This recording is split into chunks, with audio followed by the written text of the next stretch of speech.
Hello बच्चों, let's see this question. Equation of the tangent at the positive end of the latus rectum is column first and column second. तो बच्चों, इस question में हमें दो columns provide किए हुए हैं। कॉलम सेकंड में हमें कर्व्स की इक्वेशन दी हुई है, जिनके रिगार्डिंग हमें क्या करना है। हमें इन कर्व्स के पॉजिटिव एंड लेटस रेक्टम का जो पॉजिटिव एंड है उस पॉइंट पे टेंजेंट की इक्वेशन फाइंड आउट करनी है। और ये सारी टेंजेंट की इक्वेशन हमें कॉलम फर्स्ट में प्रोवाइड की हुई है, तो हमें कॉलम सेकंड के regarding one by one solve करके हमारे ऑप्शंस जो कि कॉलम फर्स्ट में सिचुएटेड है इनसे मैच करवाना है। क्वेश्चन पे प्रोसीड करने से पहले हम इससे रिलेटेड हमारा की कंसेप्ट देख लेते हैं। तो बच्चों, की कंसेप्ट में हम देखेंगे कि हमारा किसी भी कर्व के लिए या किसी भी कोनिक के लिए लेटस रेक्टम जो है वो क्या होता है।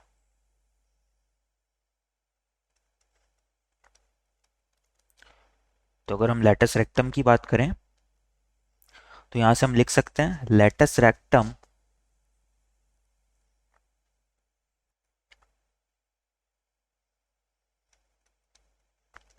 is double ordinate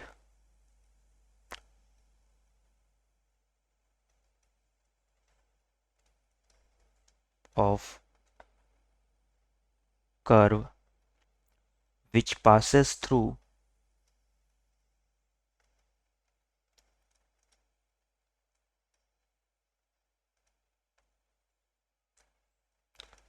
its focus। तो यहां से हम लेटस रेक्टम की डेफिनेशन जो होती है वो ये होती है कि लेटस रेक्टम हमारी किसी भी कर्व के लिए डबल ऑर्डिनेट का काम करती है। और डबल ऑर्डिनेट कौन सी होती है? जो कि इसके फोकस से पास होती है। अब बच्चों, ये डबल ऑर्डिनेट क्या होती है? तो डबल ऑर्डिनेट हमारी किसी भी कर्व के लिए कोड होती है जो कि उसकी कर्व की एक्सिस के परपेंडिकुलर होती है। सपोज अगर ये मेरा एक पैराबोला है, तो यहां पर हम इसके लिए समझ लेते हैं कि लेटस रेक्टम क्या हो सकता है। तो सबसे पहले हम डबल ऑर्डिनेट्स की बात करते हैं। डबल ऑर्डिनेट की अगर बात करें तो यहाँ पर डबल ऑर्डिनेट क्या होगी?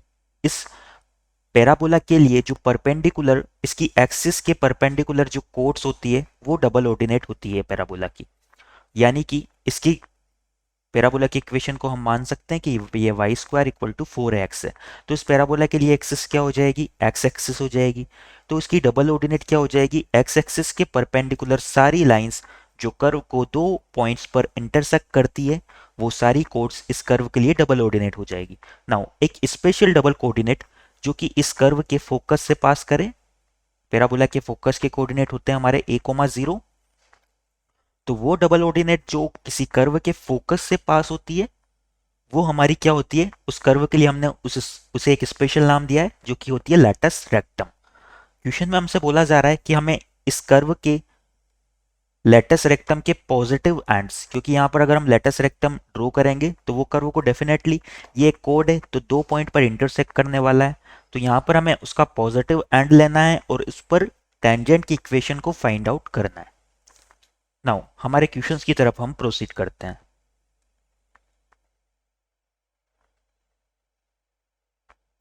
तो बच्चों, यहां से अगर हम क्वेश्चन, यहाँ पर हमें क्वेश्चंस कॉलम्स 2 में दिए हुए हैं कर्व्स, तो हम क्वेश्चन पी वाला कर्व्स पहले ले लेते हैं। यह है x² by 9 plus y² by 16 equal to 1, जो कि एक एलिप्स को रिप्रेजेंट कर रहा है।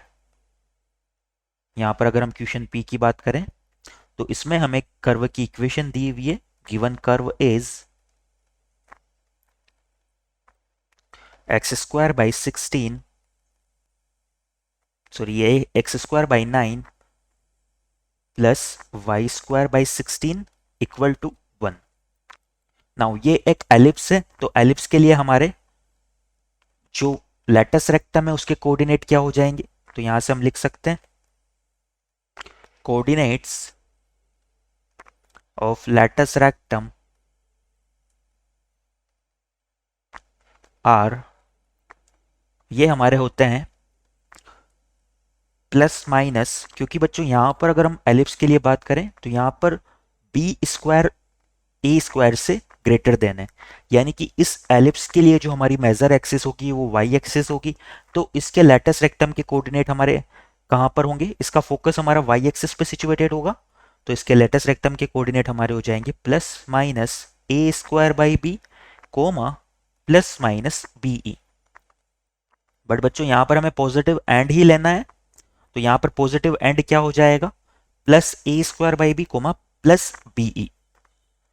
नाउ सबसे पहले तो हम क्या करेंगे, यहाँ पर ए स्क्वायर बी स्क्वायर की वैल्यू तो हमारे पास ऑलरेडी है, तो हम ई यानी कि एसेंट्रिसिटी एलिप्स के लिए फाइंड आउट करते हैं। तो बच्चों यहाँ से हम लिख सकते हैं एसेंट्रिसिटी। नाउ एसेंट्रिसिटी ई जो है हमारी वो किसके इक्वल हो जाएगी, ये हमारी इक्वल हो जाएगी under root of 1 minus A square यानी कि 9 बाई बी स्क्वायर यानी कि 16। इसे सिंप्लीफाई करें अगर तो ये हमारा आ जाएगा अंडर रूट 7/4। यहाँ से अगर हम बात करें तो ए स्क्वायर हमारा इक्वल है 9 के और बी स्क्वायर इक्वल है 16 के, यानी कि बी किसके इक्वल हो जाएगा, 4 के इक्वल हो जाएगा, क्योंकि ए और बी दोनों पॉजिटिव ही होते हैं। इन सभी की हेल्प से हम कोऑर्डिनेट लेटेस्ट रेक्टम के पॉजिटिव कोऑर्डिनेट को फाइंड आउट कर सकते हैं। तो यहाँ से हम लिख सकते हैं positive end of latus rectum.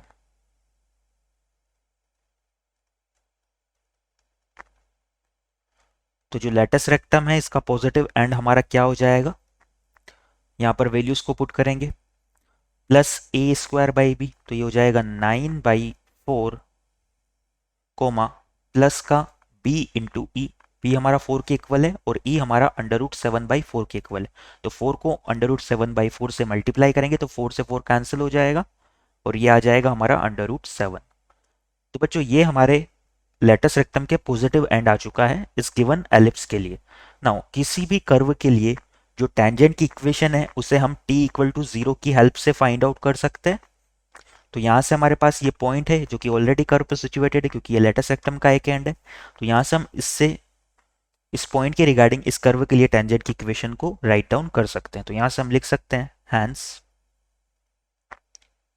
Suppose मैं इस पॉइंट को P नाम दे देता हूँ, तो यहाँ से मैं लिख सकता हूँ hence equation of tangent 4 point P। तो जो टेंजेंट की इक्वेशन होगी हमारी पॉइंट P पे, ये क्या हो जाएगी, t इक्वल टू 0 के हेल्प से फाइंड आउट करेंगे। तो एक्स स्क्वायर को x1 से और वाई स्क्वायर को y1 से रिप्लेस करना है। तो ये हमारा हो जाएगा 9/4 x डिवाइड बाई, यहाँ पर 9 है, प्लस वाई स्क्वायर को रिप्लेस करेंगे under root 7y divide by 16 as it is equal to हो जाएगा 1। 9 से 9 को कैंसिल करते हैं और इस पूरी इक्वेशन को हम क्या करते हैं 16 से मल्टीप्लाई कर लेते हैं। तो जब हम इसे सिंप्लीफाई करेंगे तो हमें टेंजेंट की इक्वेशन मिल जाएगी। जो टेंजेंट की इक्वेशन होगी वो हमारी हो जाएगी 4x plus under root 7y minus 16 equal to 0। ये हमारी गिवन एलिप्स के लिए टेंजेंट की इक्वेशन हो जाएगी। यही हमारा क्वेश्चन P के रिगार्डिंग आंसर भी हो जाएगा। तो यहाँ से हम अगर हमारे ऑप्शंस को चेक करें तो बच्चों यहाँ से हम देख सकते हैं कि हमारा जो क्वेश्चन P है इसके रिगार्डिंग हमारा ऑप्शन C करेक्ट हो जाएगा। तो यहाँ से हम लिख देते हैं सपोज ये A, ये B, ये C। तो क्वेश्चन C के रिगार्डिंग तो हमारा क्या हो गया, ऑप्शन P। इसी तरह से 1/1 बाकी की कर्व्स के लिए भी फाइंड आउट कर लेते हैं। क्वेश्चन Q की अगर बात करें तो यहाँ पर हमें जो कर्व की इक्वेशन प्रोवाइड की हुई है यह है एक hyperbola x²/16 minus y²/25 equal to 1। तो क्वेश्चन B के लिए हम लिख सकते हैं given curve is x²/16 minus y²/25 equal to 1। ये हमें एक हाइपरबोला दिया हुआ है। अब बच्चों इस हाइपरबोला के लिए हम लेटेस्ट रेक्टम के एंड के कोऑर्डिनेट राइट डाउन कर सकते हैं। ये हमारा नॉर्मल हाइपरबोला है जो कि स्टैंडर्ड फॉर्म में है। इसकी ट्रांसवर्स एक्सिस हमारी एक्स एक्सिस है। तो यहां से हम लिख सकते हैं coordinates of latus rectum for hyperbola. तो बच्चों यहां से अगर हम लेटेस्ट रेक्टम के कोऑर्डिनेट्स की बात करें तो जो लेटेस्ट रेक्टम के कोऑर्डिनेट हमारे होते हैं इस हाइपरबोला के रिगार्डिंग वो हो जाते हैं plus minus A E comma plus minus B square by A. Now A square की बात करें तो यहाँ पर ए स्क्वायर तो हमारा 16 के इक्वल है, और ए स्क्वायर 16 के इक्वल है तो ए हमारा क्या हो जाएगा, 4 के इक्वल हो जाएगा। सिमिलरली अगर बी स्क्वायर की बात करें तो ये हमारा 25 के इक्वल है। अब बच्चों यहाँ से हम इस एलिप्स सॉरी इस हाइपरबोला के लिए सबसे पहले एसेंट्रिसिटी को फाइंड आउट कर लेते हैं, क्योंकि हमें लेटस रेक्टम के कोऑर्डिनेट के लिए एसेंट्रिसिटी की ज़रूरत पड़ेगी। तो यहाँ से हम लिख सकते हैं हियर एसेंट्रिसिटी, जिसे हम ई से भी डिनोट करते हैं, ये हमारी इक्वल हो जाएगी under root of 1 plus B square by A square. यहाँ पर वैल्यूज को पुट करेंगे तो क्या हो जाएगा, 1 plus B square 25 divide by A square यानी कि 16। इसे अगर हम सिंप्लीफाई करेंगे तो यह आएगा 16 प्लस 25 यानी कि under root of 41 divide by under root of 16, और अंडर रूट ऑफ 16 हमारा 4 के इक्वल होता है। तो ये हमारी इस हाइपरबोला के लिए एसेंट्रिसिटी आ जाएगी। नाउ यहाँ से हम क्या करते हैं, हमें लेटस रेक्टम का पॉजिटिव एंड चाहिए, तो यहाँ से दोनों पॉजिटिव पॉइंट ले लेंगे यहाँ पर। तो यहाँ से हम लिख सकते हैं positive end of the latus rectum, जो लेटस रेक्टम के पॉजिटिव एंड है वो हमारे क्या हो जाएंगे, यहाँ से हम लिख सकते हैं प्लस माइनस ए ई है। तो यहाँ से 4 से इस ई यानी कि अंडर रूट 41/4 को जब मल्टीप्लाई करेंगे तो 4 से 4 कैंसिल हो जाएगा, यानी कि एक्स कोऑर्डिनेट तो क्या आ जाएगा under root of 41। B square by A की बात करें तो यह आएगा 25/4। तो यहाँ से लेटस रेक्टम का जो पॉजिटिव एंड है वो हमारा आ जाता है under root of 41 comma 25/4। Now इस पॉइंट पे हमें टेंजेंट की इक्वेशन फाइंड आउट करनी है गिवन कर्व के लिए, तो इसे भी हम t इक्वल टू 0 से सोल्व कर सकते हैं। तो यहाँ से हम लिख सकते हैं इक्वेशन ऑफ टेंजेंट, सपोज ये मेरा पॉइंट q है, इसे मैंने पॉइंट q नाम दे दिया। Equation of tangent at point q, तो यहाँ पर पॉइंट q के लिए हमारी टेंजेंट की इक्वेशन हो जाएगी, एक्स स्क्वायर को रिप्लेस करेंगे x into under root of 41 divide में हो जाएगा यहाँ पर 16, माइनस वाई स्क्वायर को हम रिप्लेस कर देंगे y इंटू 25/4, और यहाँ पर ऑलरेडी 25 है, इक्वल टू हो जाएगा हमारा 1। 25 से 25 को कैंसिल कर सकते हैं, इस पूरी इक्वेशन को 16 से मल्टीप्लाई करेंगे और सिंप्लीफाई करते हुए लिख देते हैं। तो यहाँ पर जो हमारी टेंजेंट की इक्वेशन आएगी वो हो जाएगी under root of 41x minus 4y minus 16 equal to 0। ये हमारी इस गिवन हाइपरबोला के लिए टेंजेंट हो जाएगी लेटस रेक्टम के पॉजिटिव एंड पर। नाउ हमारे नेक्स्ट क्वेश्चन सी पे हम प्रोसीड करते हैं। तो बच्चों यहाँ से हमने क्वेश्चन बी गलत लिख दिया था, ये क्वेश्चन क्यू हो जाएगा, क्योंकि हम लिस्ट 2 में से सोल्व कर रहे हैं, क्वेश्चन की लिस्ट टू में है।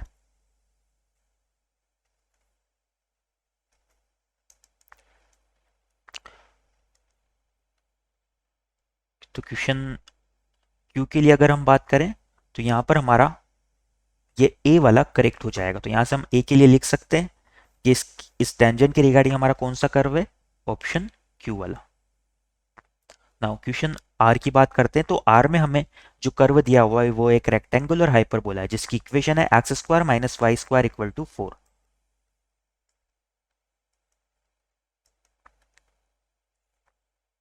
क्वेश्चन आर में जो हमें कर्व दिया हुआ है, given curve is X square minus Y square equal to 2। ये हमारा एक रेक्टेंगुलर हाइपरबोला है, तो यहां से हम इसके पॉजिटिव एंड के कोऑर्डिनेट को फाइंड आउट कर सकते हैं।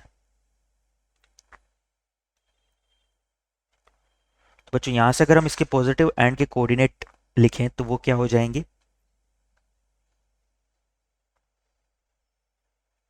ये हमारे इक्वल होते हैं coordinates of latus rectum are plus minus A E comma plus minus A. और बच्चों ये अगर रेक्टेंगुलर हाइपरबोला है तो इसके लिए एसेंट्रिसिटी ई जो है हमारी वो तो कांस्टेंट होती है। एसेंट्रिसिटी हमारी इसकी √2 के इक्वल होती है रेक्टेंगुलर हाइपरबोला के लिए। तो यहाँ से हम लिख सकते हैं कि जो हमारा पॉजिटिव एंड है लेटस रेक्टम का वो क्या हो जाएगा, plus minus √2 sorry √2 comma 2√2 comma 2। तो यहाँ से हम लिख सकते हैं यहाँ पर x² minus Y square equal to 4 दिया हुआ है हमें। जो क्वेश्चन आर है उसमें कर्व की इक्वेशन हमें दी हुई है x² minus Y square equal to 4। तो बच्चों यहाँ से हम लिख सकते हैं hence positive end of latus rectum, जो लेटस रेक्टम का पॉजिटिव एंड है वो हमारा क्या हो जाएगा, ए की जगह हमारा आ जाएगा 2, तो ये हो जाएगा 2 जो कि प्लस का होगा, और ई की जगह क्या आ जाएगा √2, यानी कि हो जाएगा 2√2 कोमा 2। तो यहाँ से हम टेंजेंट की इक्वेशन को भी इजीली राइट डाउन कर सकते हैं। हैंस सपोज ये मेरा पॉइंट आर है, तो यहाँ से हम लिख सकते हैं equation of tangent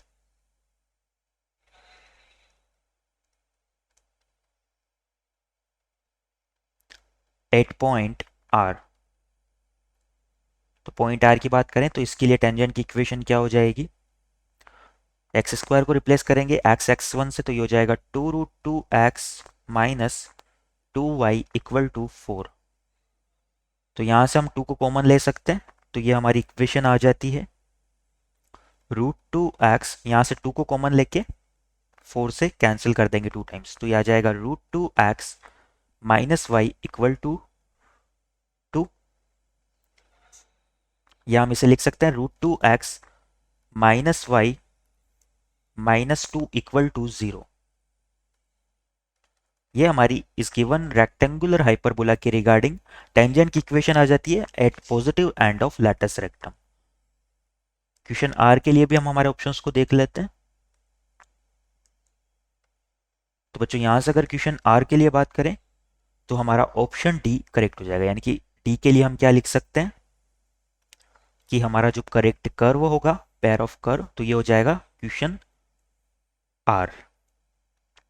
now last question और लास्ट ऑप्शन बचा है हमारा, फिर उसे भी सिंप्लीफाई कर लेते हैं। बट जो लास्ट कर्व है हमारा वो एक पैराबोला है जिसकी इक्वेशन है y² equal to 8 times of x minus 4।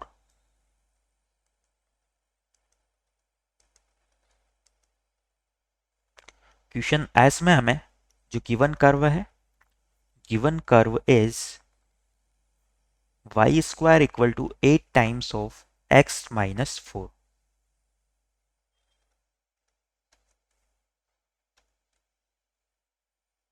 यहां से बच्चों हम इस कर्व के लिए लेटस रेक्टम के एंड को लिख सकते हैं कोऑर्डिनेट्स ऑफ लेटस रेक्टम, ये हमारे इक्वल होते हैं a coma plus minus 2a। तो बच्चों यहां से अगर हम बात करें तो इस पैराबोला के लिए जो फोकस है वो 6,0 पे सिचुएटेड होगा, क्योंकि यहाँ पर x कोऑर्डिनेट हमारा 4, जो इसका पैराबोला का जो वर्टेक्स है वो 4,0 पर है। तो यहाँ पर लेटस रेक्टम के कोऑर्डिनेट भी क्या हो जाएंगे 4 plus a coma plus minus 2a। इस पैराबोला के लिए अगर बात करें तो 4a हमारा इक्वल है 8 के, तो a किसके इक्वल हो जाएगा 2 के इक्वल हो जाएगा। तो यहाँ से हम लिख सकते हैं then positive end of latus rectum is, यहां से हमें पॉजिटिव कोऑर्डिनेट लेना है, a को 2 पुट कर देते हैं तो ये हो जाएगा 6,4। नाउ इस पॉइंट पे हम टेंजेंट की इक्वेशन को इजीली राइट डाउन कर सकते हैं। तो यहां से हम लिख सकते हैं, अगर इसे मैं पॉइंट S नाम दूं तो यहां से हम लिख सकते हैं hence equation of tangent at point S. अगर इस पॉइंट की बात करें तो इस पर टेंजेंट की इक्वेशन हमारी क्या हो जाएगी, वाई स्क्वायर को रिप्लेस कर देंगे वाई इंटू वाई वन, यानी कि वाई इंटू फोर से इक्वल टू हो जाएगा हमारा 8 इंटू एक्स, हमारा रिप्लेस होगा एक्स प्लस सिक्स से, x plus six upon two, minus में हो जाएगा 4। नाउ इसे सिंप्लीफाई करें अगर तो 4 से 8 को 2 टाइम्स कैंसिल कर सकते हैं और इस 2 को हम अंदर मल्टीप्लाई कर देते हैं तो y हमारा इक्वल आ जाएगा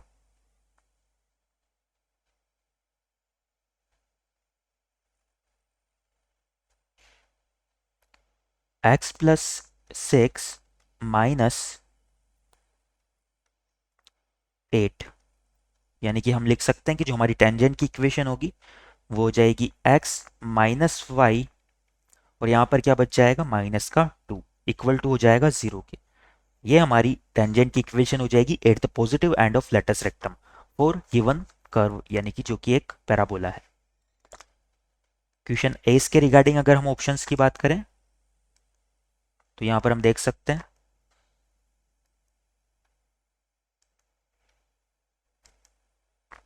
क्वेश्चन एस के लिए हमारा ऑप्शन बी करेक्ट हो जाएगा।